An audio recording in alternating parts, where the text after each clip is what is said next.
Benvinguts al Freaky Online càpsula 907. Ens anem a Astiberri i ens anem a l'univers Black Hammer. Ens anem a l'univers Black Hammer, Martillo Negro.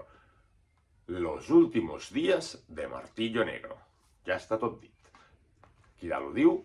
De l'universo Black Hammer. Jeff Lemire, creador d'aquest univers, agafa que de vegades no sempre és el que està portant els guions, doncs aquí agafa les regnes del guió, i Stefano Simone fa el dibuix. Recopilació d'històries que fan una conclusió, o sigui, comença i acaba, són diversos números de grapa, que aquí es tanquen amb aquesta recopilació que fa Astiberri, amb tapa dura i extras, al final, esbossos de com es van fent les coses, moments de creació, més esbossos, i al començament de cada capítol, la coberta corresponent a la grapa americana. Què passa i què tenim aquí? Doncs com bé diu, los últimos días de Martillo Negro. Los últimos días de Martillo Negro.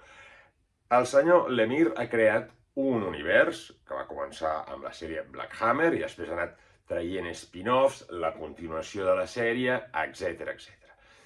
Tota aquesta sèrie sabem que hi ha un inici. De vegades ens has parlat d'històries anteriors, posteriors, però sempre hi ha un inici que és aquesta arribada d'aquest personatge, aquest antidiós, aquesta espècie de barreja de Galactus, Darkseid, etc. Ja sabem que Black Hammer és com un petit homenatge, una picada d'ulleta a moltes sèries de superherois, i al mateix temps és nou, però tot és clàssic, aleshores tot ens recorda alguna cosa i és fàcil de que hi entrem.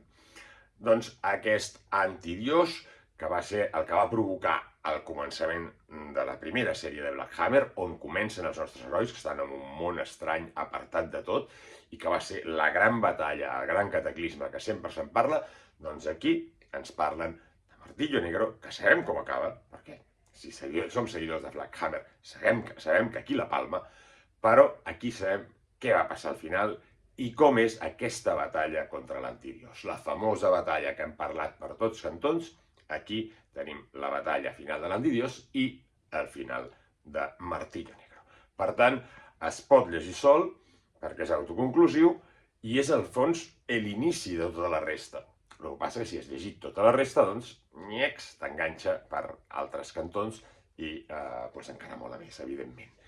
També ens deixa entendre que hi ha altres grans batalles i altres possibles històries que anirà traient i rascant i esgarrapant el senyor Lemire d'aquest univers Black Hammer, que realment funciona molt i molt bé. Hi ha a vegades volums d'aquests spin-offs que són més fluixos o que no acaben de funcionar tant, tots tenen una bona qualitat, però després hi ha el que és la saga i el concepte realment és molt potent i aquest és un volum bastant fonamental per tots els seguidors de la sèrie. El dibuix està molt bé, un dibuix molt estilitzat. Toma ja, aquí no hi ha cap dibuix. Molt estilitzat, molt dinàmic, grans dobles pàgines, com es mereix aquesta superbatalla, i al mateix temps hi ha també tota la part íntima de la família de Black Hammer, d'aquest Martillo Negro, la seva dona, la seva filla, que s'hi deixa de la feina perquè no pot estar per la família, etc. Penja els guants de superheroi, penja la capa, però al final ja sabem què passa.